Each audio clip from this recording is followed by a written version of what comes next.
Germany in the spring of 1945. American troops were gradually conquering the Third Reich. US Army cameramen were at the forefront of the fighting as the GIs advanced further into the country, despite the fierce resistance of the Germans.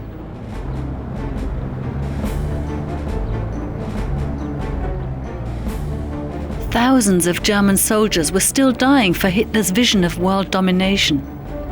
After 12 years of Nazi rule, the country now lay in ruins. The cameraman also filmed the liberation of the victims of this war. The pictures of German atrocities went round the world.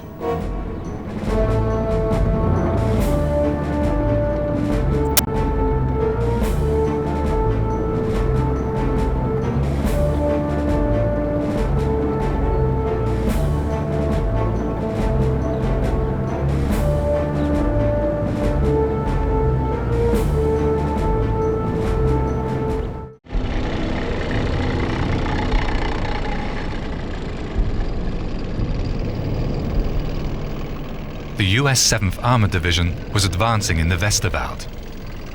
After crossing the Rhine 2 weeks before, the American troops conquered village after village in the area. Time and again they encountered German units determined to hold out. Air Force and artillery would destroy every house and every village in which resistance stirred. There was little the defenders could do to defy the enemy's superiority.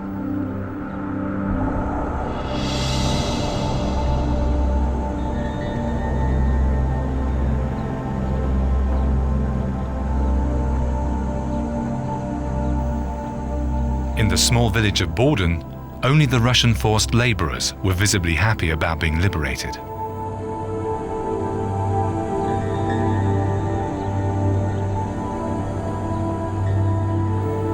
"1,000 Wehrmacht soldiers were captured and herded together in neighbouring Moit.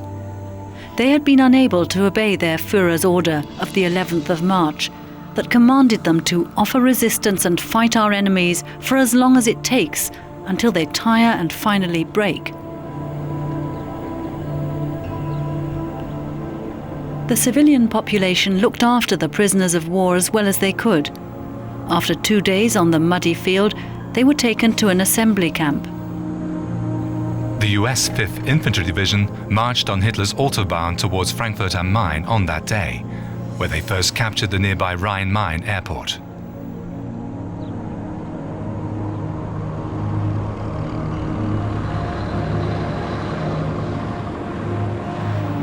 On the previous day, American units had reached Frankfurt city centre. The Wilhelm Bridge was only partially damaged due to a hasty detonation by the retreating Germans, so the troops under Major General Robert W. Groh established a bridgehead on its north side, where they became engaged in combat with German units. An army cameraman filmed the house-to-house fighting. The German commander, Lieutenant Colonel Löffler, was determined to defend the city. "If we knew that there was no support behind us," he explained to his soldiers, "we ought to hoist the white flag and end this battle. But perhaps our leaders have another trump card up their sleeve. Should that be the case, then we must not face the accusation that our or my failure has prevented them from playing it. So we will do what we have to do."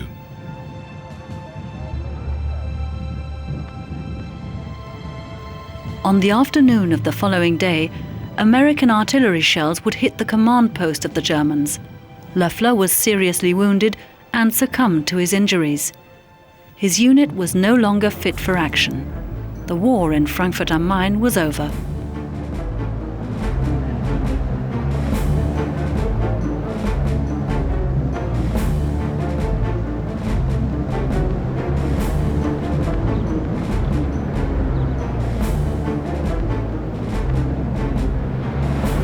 Units of the US 87th Infantry Division advanced south of the Lahn River.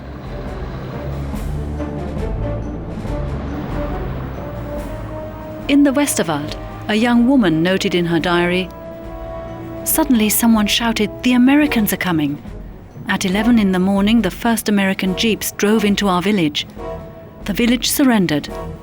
Some 200 German soldiers had assembled in the village and were taken prisoner. The houses were searched hastily. My cousin has 40 soldiers billeted with her. No one could have known it would happen so fast.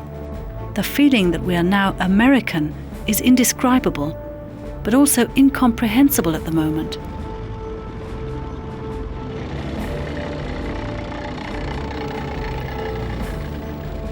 A US Army cameraman accompanied an armored unit on the way to Wetzlar. The war had arrived in the geographical center of Germany.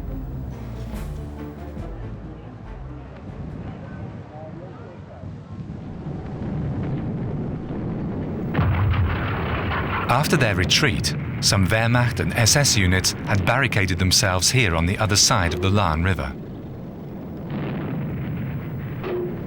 German snipers put up a final fight.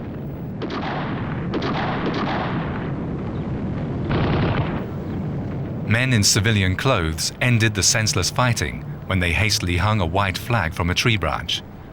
Wetzlar capitulated too. Liberated slave laborers celebrated the end of Hitler's reign of terror.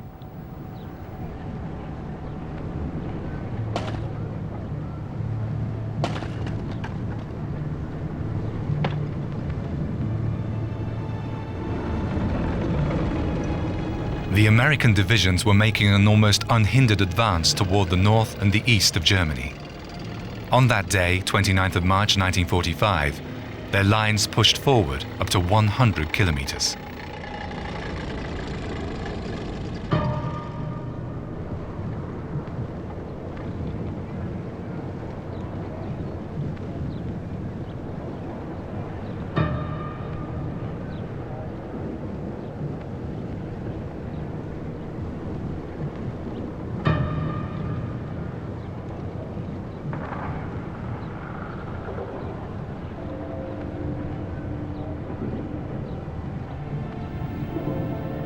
Just outside Wetzlar, the GIs came across an area fenced off with barbed wire. Here, the Nazis had set up a transit camp for Allied prisoners of war. Crews of shot-down bombers were transported here to be interrogated. Some 90,000 American airmen had been captured in the entire Reich. Those who were fortunate enough to come under Luftwaffe custody were safe, for many pilots whose planes had gone down had been lynched by angry mobs. According to prisoner reports, the food rations in the Dulag Luft camp were sufficient. The Red Cross kept sending food parcels.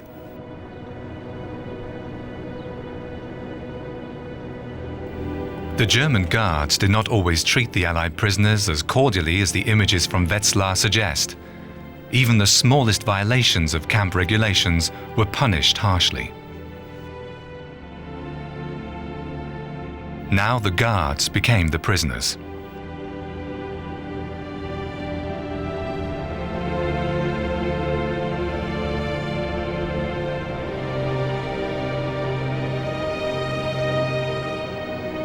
Dulag Luft was evacuated on the same day.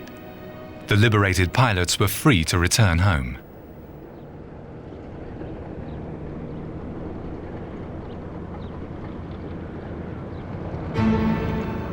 Every obstacle blocking the advance of the troops was immediately cleared by the Sherman tanks.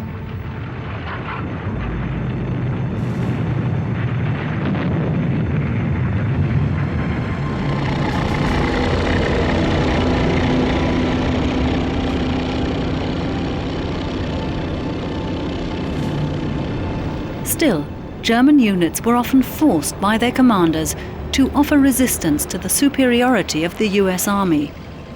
Those soldiers who wanted to back away from the bloodbath faced on-the-spot execution. The Commander-in-Chief South, General Otto Wöhler, had handed out unambiguous instructions to his soldiers on the previous day. I've noticed again that an intolerable number of stragglers have been roaming in the areas of retreat. Stragglers are in most cases cowards and shirkers, and thus war criminals. They do not deserve our pity, because they let their comrades bear the weight of the battle alone. Those who become separated from their units during battle are to report immediately to the next fighting unit. Finding it is not difficult. The noise of the battle is the safest sign to follow.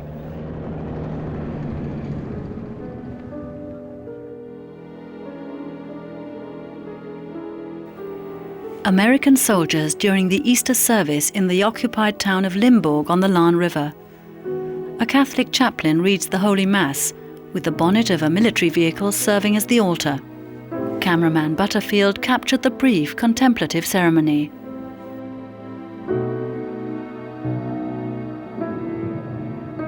In nearby Westerwald, a young woman noted, "The feeling that we are now under American command is beyond description. Today is Easter Sunday. It was a beautiful and moving resurrection ceremony this morning. We could heave a sigh of relief and sing our hallelujahs. The shackles have finally fallen from us. We're free now." And she added, "This time they will drive militarism and National Socialism out of our midst, and they will be thorough. Not one iota of what was our world until now will be left standing." A German soldier wrote to his family on that 1st of April, "This is one of the saddest Easters in history for us Germans. The enemy has penetrated deep into our country, both in the east and the west. Yet the war will only be lost when we give ourselves up. Providence has sent us the Führer, and it will not let all the terrible sacrifices we have made be in vain."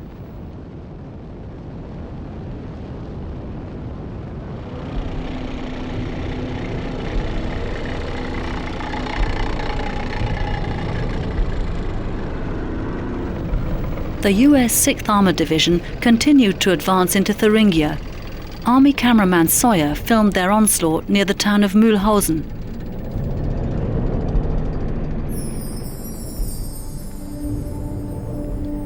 What the people here couldn't know was that the Americans would only stay for a few months.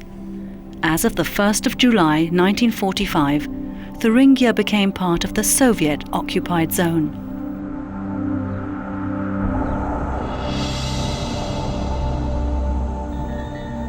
A German sergeant wrote in his diary, "The political press and radio coverage endeavours to convince us that the relations between the USA and Britain on the one hand and the USSR on the other are heading for an imminent crisis. They want to create the impression that it's just a matter of days before the differences between them come to a head and an incurable breach is created." And he continued, "It's obvious that the existing differences are shamelessly and calculatedly exploited these days. An appeal recently issued by the head of the party Chancellery Bormann to all Gauleiters, district administrators and other organization leaders demands them to stand or fall. It seems to me that the emphasis is clearly on the latter."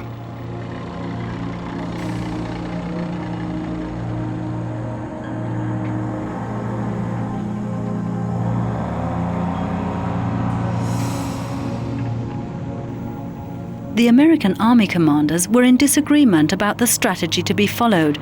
Some were determined to reach Berlin before the Red Army. However, US Commander-in-Chief Eisenhower believed that this move could cost the lives of another 100,000 US soldiers. Over 10,000 GIs had fallen in March alone. Eisenhower finally directed the bulk of his army towards the south, wanting to destroy the feared Alpine fortress, which would soon prove to be an illusion.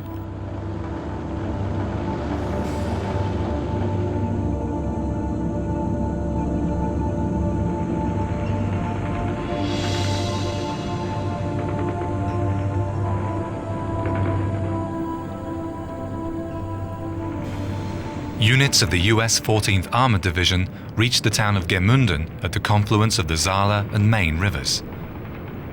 The GIs crossed the Saale on assault boats. Army cameraman Walter Resembel was with them at the forefront.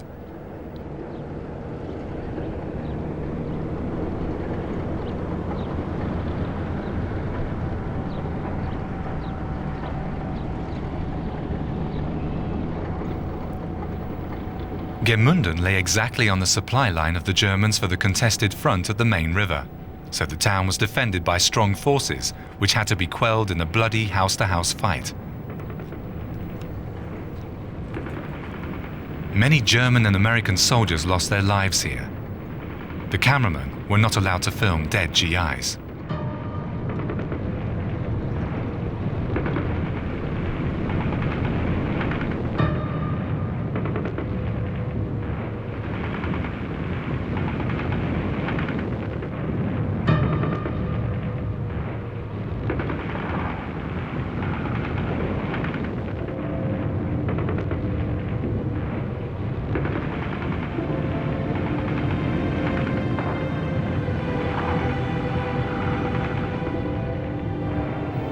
The Americans had taken control of the center of Gemünden on the previous evening.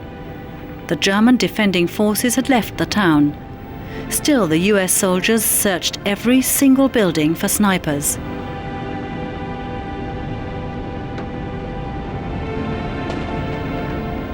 At first, they found the few remaining town inhabitants. They'd been hiding in air raid shelters and bunkers for weeks. Then, eventually, the last defending soldiers surrendered too.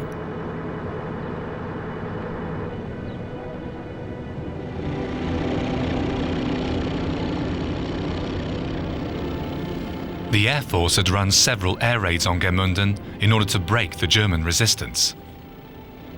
Now the supplies rolled again through the burning town.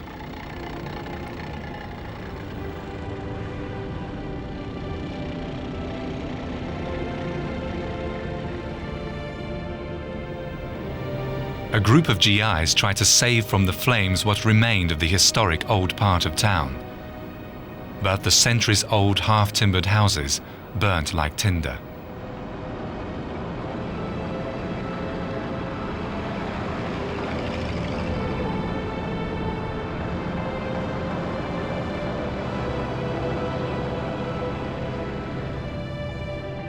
Those who survived had to recover the bodies of the dead and were able to salvage some of their belongings from the ruins.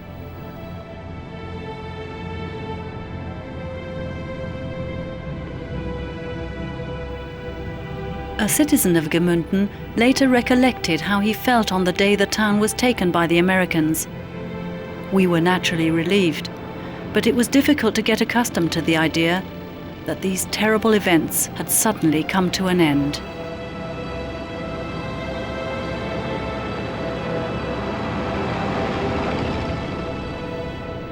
Once the through roads had been cleared of debris, an armoured unit was sent to a special operation upon orders from the highest command. Just a few kilometers outside of Gemünden was the Hammelburg prison camp. US Army Commander General George S. Patton had a special interest in it. He believed that a relative of his was among the 4,000 prisoners of war.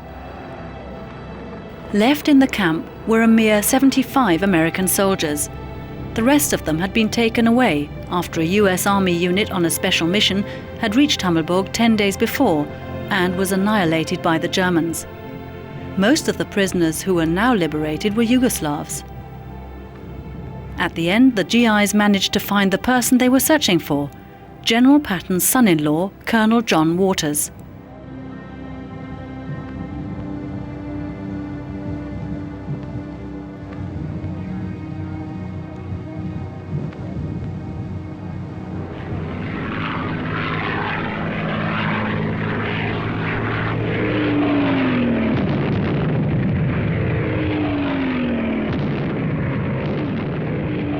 At the northern front, the US First Army, under Lieutenant General Courtney Hodges, fought its way toward the Ruhr, following an established course of action. Any resistance was broken from the air before the ground troops would engage. These are images from Schmallenberg in the Sauerland region.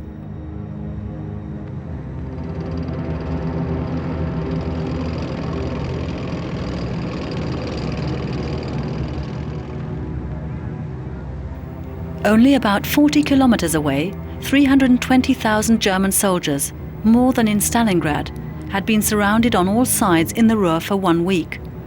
Here in Schmallenberg, only a handful of privates were captured on that 8th of April.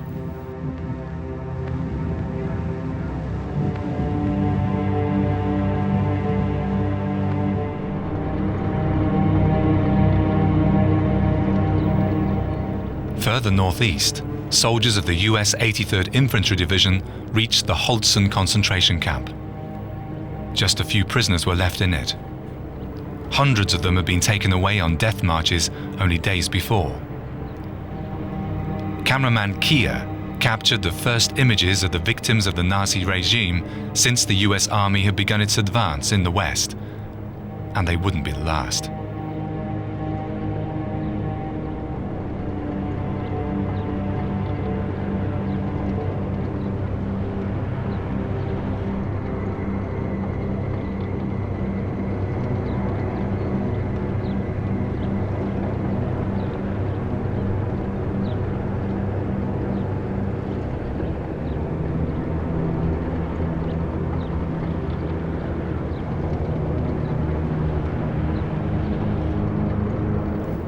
Holzen had been built as an outcamp of the Buchenwald concentration camp. The Russian, Polish and Jewish prisoners had to mine bitumen in a nearby pit under inhuman conditions. The tunnels were to be converted to a bomb-proof manufacturing plant for the armaments industry. The factory was never put into operation.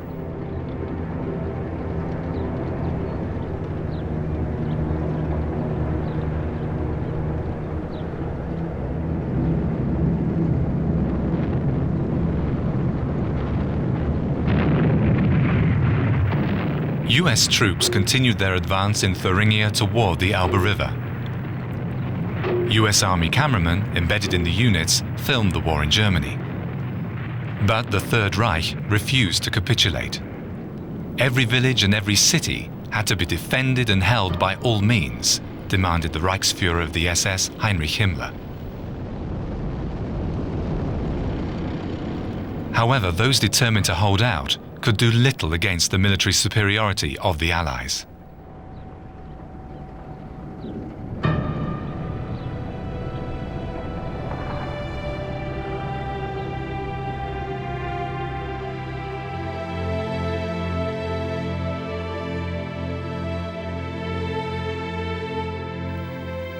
On that day, the 10th of April 1945, the GIs arrested the first major figure of Nazi Germany, the former Deputy Chancellor Franz von Papen. He had helped Hitler to come to power in 1933 and had fallen in disgrace later. Recently, he had lived with his family under house arrest in the Westphalian town of Werl. During the cross-examination with Major General Harry Twaddle, the Nazi politician questioned the validity of his arrest.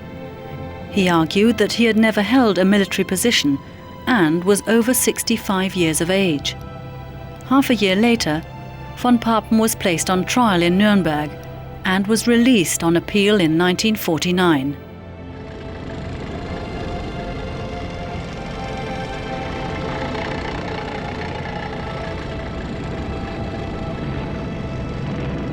White flags have been fluttering in the wind since 6 o'clock in the morning in the northern Bavarian city of Coburg as an indication of the population's eagerness to surrender.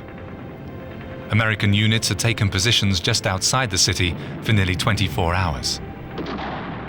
Whether there really was another battle with German snipers, or whether the US Army cameramen had these scenes reenacted, is unclear. At 10 o'clock in the morning, the city's senior civil servant, Sauerteig, signed the capitulation. Fighting came to an end. Proclamation number 1 was issued by US Commander-in-Chief Eisenhower and posted in the city center. We come as a victorious army, but not as oppressors. In the German territory which is occupied by the armed forces under my supreme command, we will eliminate National Socialism and German militarism, abolish the National Socialist German Workers' Party, and do away with the cruel and unjust laws and institutions established by the NSDAP.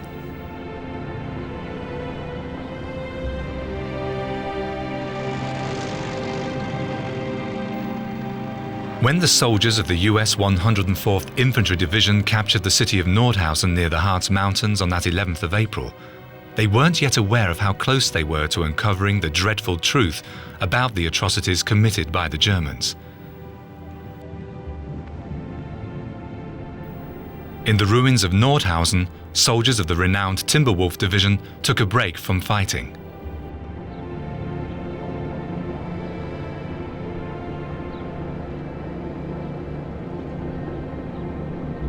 For the time being, they were in the mood for jokes with some Polish girls, liberated slave laborers.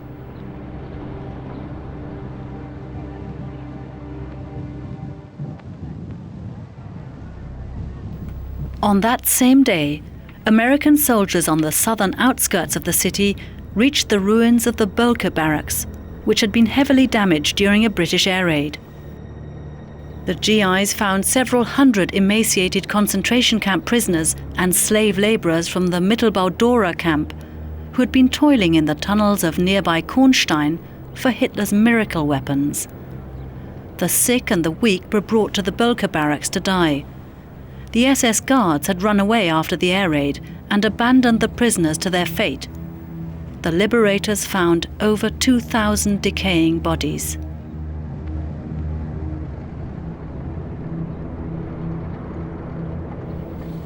The US Army immediately set up a military hospital in the direct vicinity and requested additional medical units to relieve the suffering prisoners.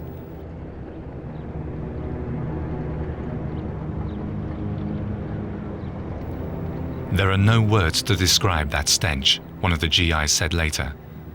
Many of our guys were tough and were battle-hardened after they had landed in Normandy. But that experience shocked us to the core and made everyone physically sick.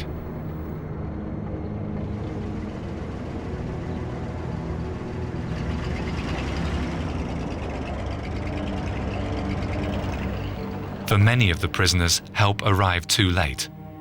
They died from hunger and exhaustion.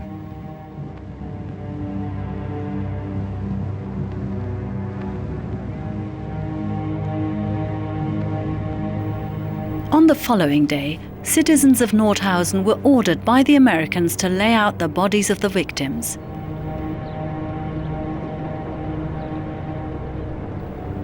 The images from Nordhausen, captured by the US Army cameraman, were seen around the world. They became symbols of the Nazi regime of horror. For many GIs, the war now reached a new level. One of them remembered at a later point, "Most of us had nothing personal against the Germans. We thought that many of the stories we'd read in newspapers or heard were fabrications, or at least exaggerated." What the war was actually about only became clear when we entered Nordhausen.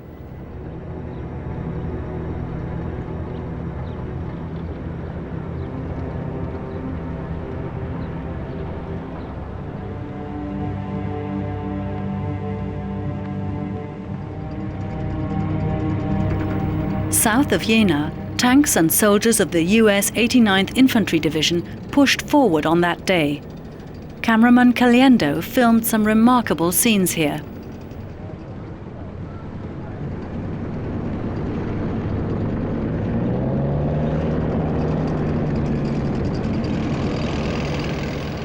American journalist Martha Gellhorn was in the occupied part of Germany as a war correspondent during those days. She reported on the rapid adaptability of the Germans. No one is a Nazi. No one has ever been one. Maybe there were a few Nazis in the next village. And yes, the city 20 kilometers away was a real hotbed of National Socialism. We were fed up with this government, they say, and we welcome the Americans. We have no reason to be frightened. We have done nothing wrong. We are not Nazis.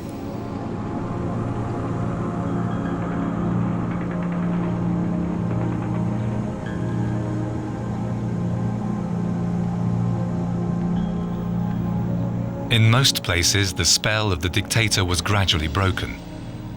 More and more Germans now openly showed their delight about the arrival of the Americans.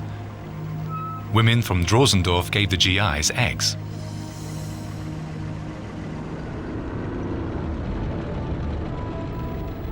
The Task Force R of the US 104th Infantry Division reached the outskirts of Halle on that 14th of April.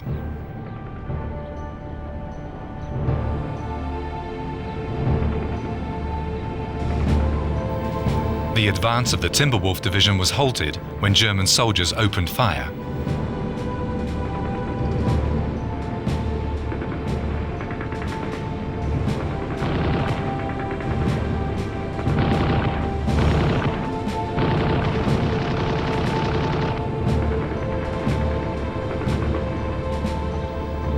After a brief engagement by Sherman tanks, the road was clear again.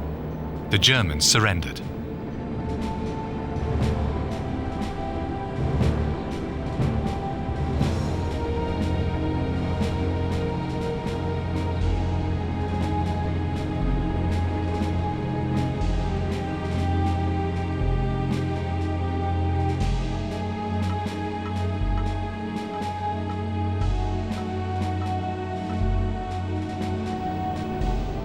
In order to prevent another senseless massacre, as well as the destruction of their city, Halle citizens under the leadership of the legendary Count Felix Luckner went out to meet the Americans with white flags and ensured that Halle was not shelled.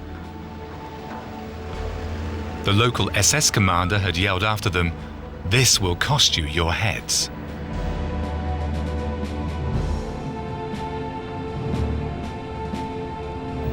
The entry into Halle occurred without any major incidents after the agreement, so the GIs of Task Force K had time to pose one more time for cameraman Miller.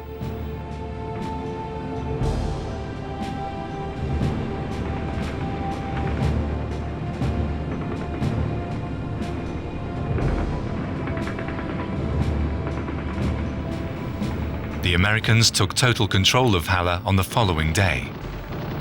Whether such skirmishes actually took place in the city remains unclear.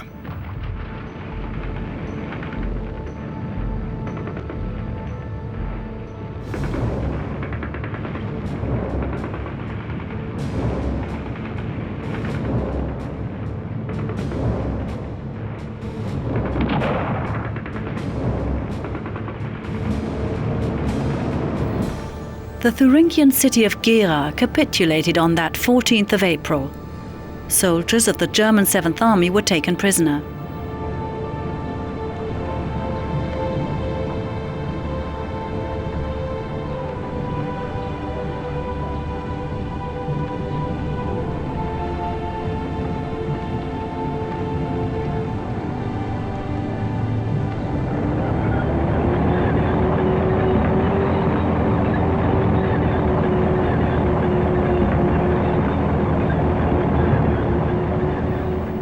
Some people took advantage of the chaotic conditions and looted provisions. A young woman wrote on that day, "A revolting fight over provisions set in immediately. The city is like Babylon, a mixture of strange characters, among whom the Germans are not the best. It seems that peace and quiet will never return. What helps is this daily writing. One can withdraw into it and oppose the absurdity of these weeks with the small, everyday things of life." On that same day, US Army cameraman Downard shot the first footage of Buchenwald concentration camp near Weimar.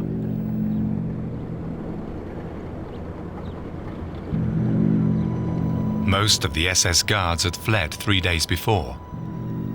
The prisoners had overcome the remaining thugs and handed the camp over to the advancing US units. The GIs were shocked by the conditions in the enormous camp complex. The 21,000 prisoners had had no bread for 3 days. At least 5,000 of the survivors were in a critical condition, and every day over 200 prisoners were dying from malnutrition and typhoid fever. The notes of the camp doctor revealed that in the 8-year-old history of Buchenwald, 32,705 prisoners had died, not counting those who had been executed. The next day, US correspondent Edward R. Murrow would report on the radio, "As I walked along the prisoners' blocks, the men who were too weak to stand began to applaud. It sounded as if it were babies trying to clap their hands. That's how weak they were. I can't find words to describe what I saw. There are many fatalities in a war, but these men in the camp were living dead. In contrast, the Germans were well fed and well dressed.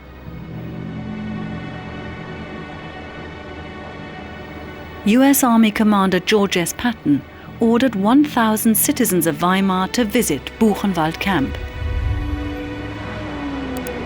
On the 10-kilometer-long walk up to the Ettersberg, many of them seemed unaware of what lay in store for them. The guided tour across the camp had been meticulously organized by the Americans.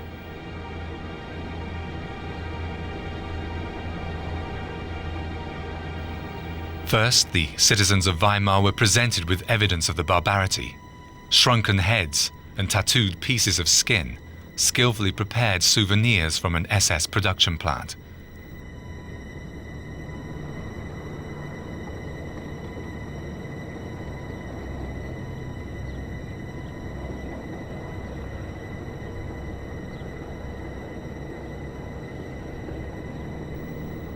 Then they were taken to the crematorium, where the corpses had been piled up. A prisoner described the people's reactions in a letter to his sister. What they saw were just humble remains of the reality we had experienced. But it was enough for some people to faint. "We didn't know," they cried out desperately.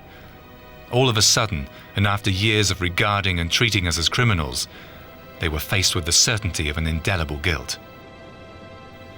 In a written report, US General Eric F. Wood questioned the educational effects of this action. After the inspection, many citizens had the impudence to claim that they had never heard of this camp, although it was in their direct vicinity.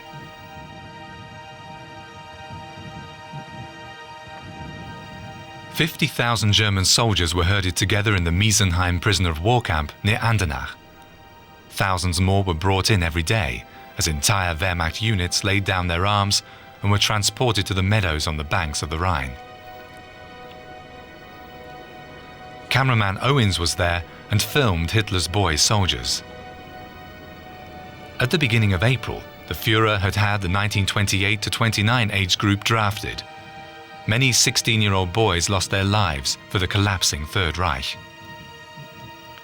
The unusually hot spring sun and insufficient water supplies took their toll on the prisoners. On the previous day, the Allied expedition forces had issued a preliminary assessment of the situation. From all viewpoints, it's only a matter of time before organized resistance in Nazi Germany will break down completely. Nothing is now able to rectify the errors made by Hitler and his officials any longer in trying to prolong the war or to turn the situation in their favor. The abilities of the enemy are indeed zero."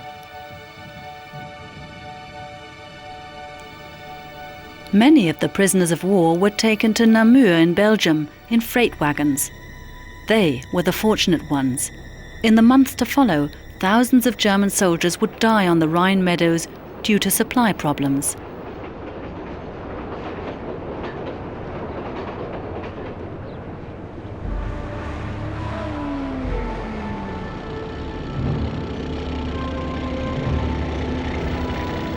The American troops had reached Leipzig, where they encountered a remarkable willingness to surrender from the population.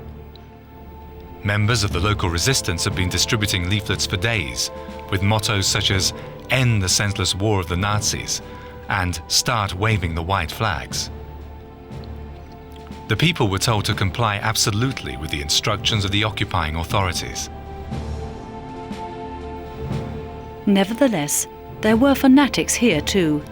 A 16-year-old boy from the Hitler Youth managed to knock out a Sherman tank with a bazooka.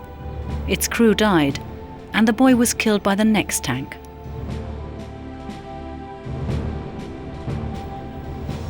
Soldiers of the US 69th Infantry Division combed through the railway station in Leipzig on that 19th of April. The German forces defending it had surrendered on the previous evening, yet there could still be individual fighters hiding in one of the largest railway stations in Europe. Army cameraman Smith captured these scenes.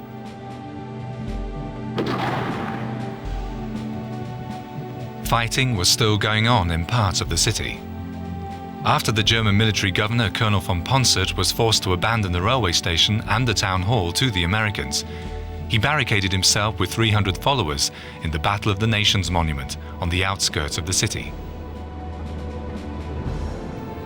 Liberated French prisoners of war were cheering when Major General von Ziegesar was taken prisoner by the Americans.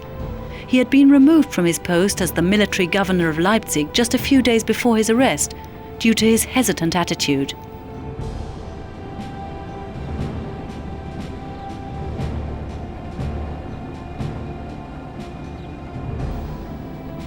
The occupation troops appealed to the population over a PA system to remain calm.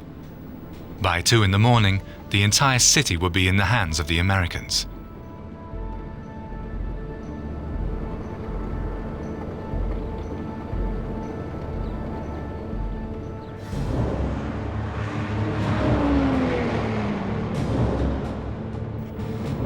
In Leipzig's town hall, the US soldiers made a gruesome discovery.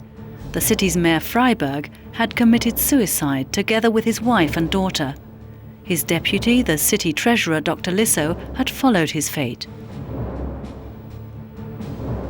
And also the head of the local NSDAP, Albert Wiederoth, had put an end to his life on the Führer's 56th birthday.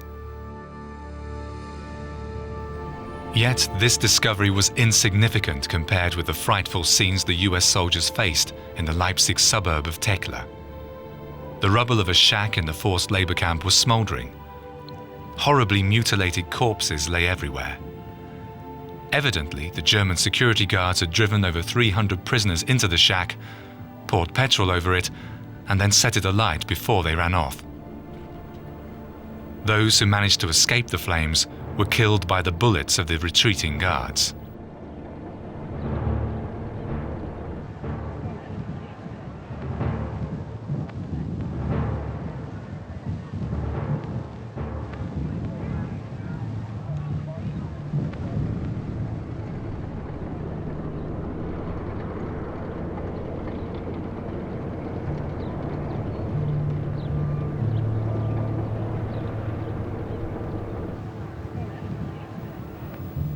The US Army cameraman captured every detail.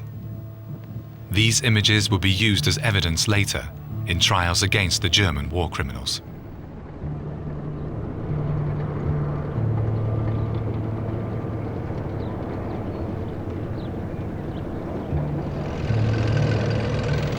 On the same day, tanks of the US 7th Army reached the center of Nuremberg. Hitler personally had ordered that the city of the Nazi Party rallies be defended to the last man standing. Local Gauleiter Karl Holz was a fanatical follower of the Führer and was determined to fulfill his wish.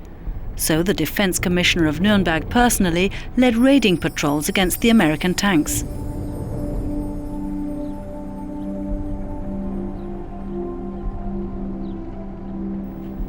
The US troops advanced cautiously as small German units kept engaging them in skirmishes. Gauleiter Holz was later found dead in a cellar.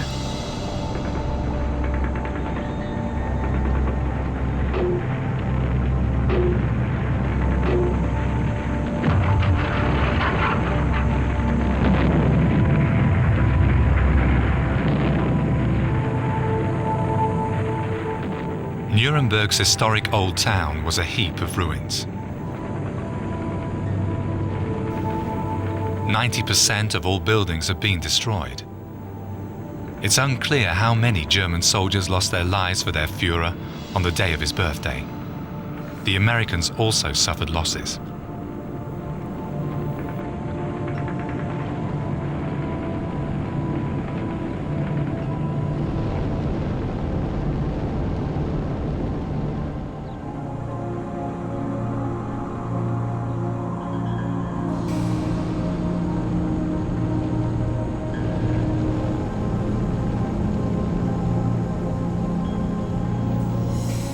On the previous evening, propaganda minister Joseph Goebbels had held his last radio address in Berlin. The hour has come when we must prove ourselves. Of course, I will stay in Berlin with my assistants. My wife and children are here and will stay here too. our fight will be the signal for the most purposeful fight of the entire nation.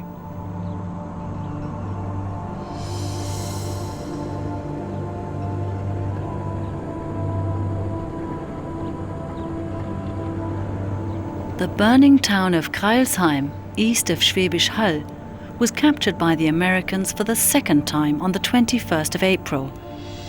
10 days prior to that, the 13th SS Corps had succeeded in retaking it. The few hundred remaining inhabitants didn't seem too impressed by the return of the German forces. A local teacher wrote in her diary, "None of the people standing on the side of the road are happy about our compatriots, or about the fact that we're German again. They're thinking they'll trigger off Allied air raids again, and I wish it was over." Fascinated, the US Army cameraman filmed this scene with the 82-year-old Catherine Marie Koppenhofer wandering alone among the ruins of Crailsheim.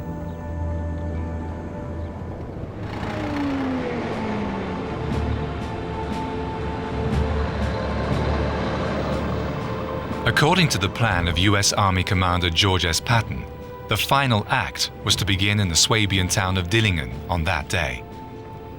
The crossing of the 7th Army over the Danube. The US 12th Armored Division encountered resistance. The German Commander-in-Chief, West Field Marshal Albert Kesselring, was determined to halt the enemy's advance here. He informed General Ritter von Epp, who was willing to capitulate, that he, Kesselring, had the better overview, and that he also had orders to obey. 3 days later, however, the Danube would no longer present an obstacle to the Americans.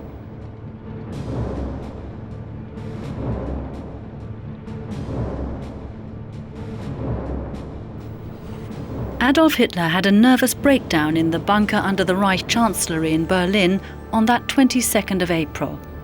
The Führer told his shocked generals that the war was lost and that he would commit suicide. From that moment on, coherent conduct of the war by the Wehrmacht no longer existed.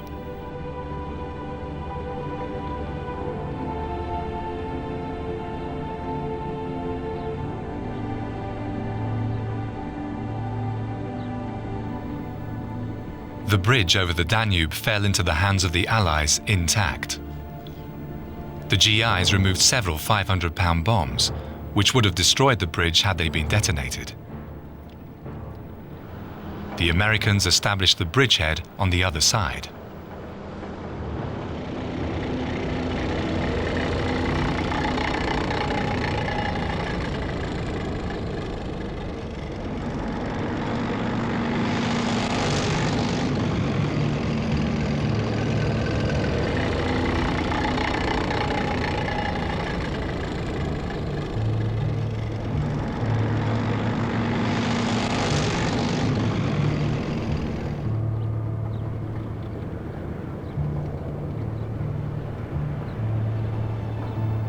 In Kitzingen near Würzburg, SS man Richard Jaworczyk was led to his execution at dawn.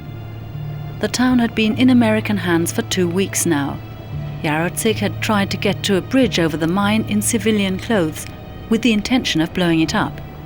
He was summarily court-martialed as a spy and put before a firing squad.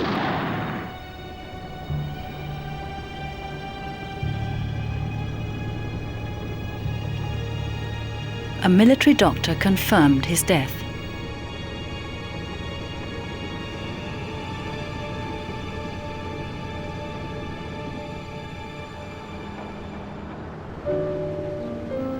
In Grimma, east of Leipzig, Army cameraman Hutton filmed soldiers and civilians crossing the small Mulde River on that 23rd of April.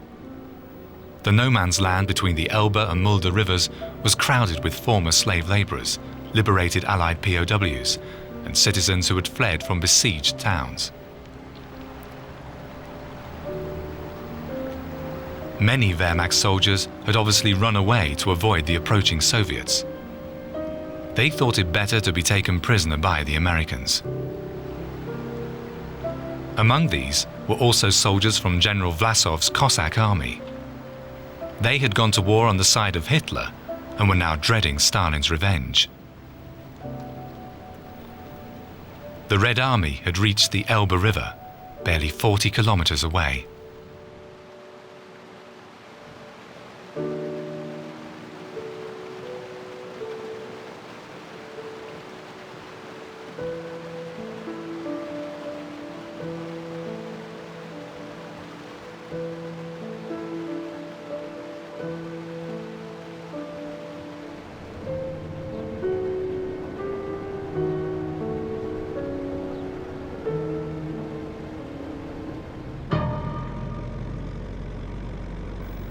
Downstream, in the town of Dannenberg in Lower Saxony, soldiers of the US 5th Armored Division discovered some mysterious production sheds in a remote forest.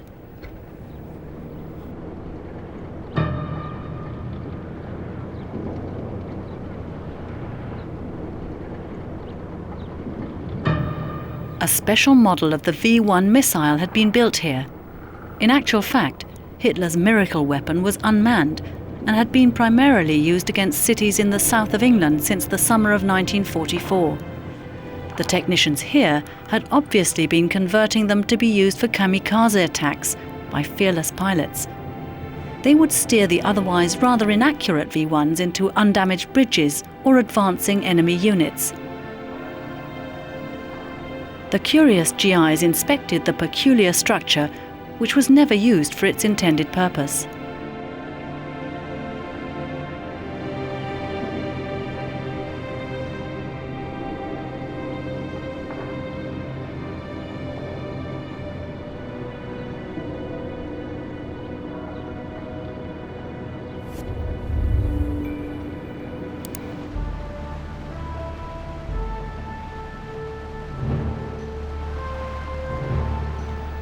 US Major General Emil F. Reinhardt crossed the Elbe in a Russian rowboat to take part in an historic event.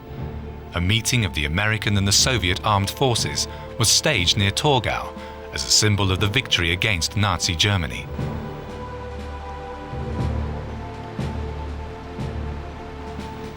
Soviet cameramen were also present in order to film Reinhardt's meeting with Major General Vladimir Rusakov. However, American reporters had been faster.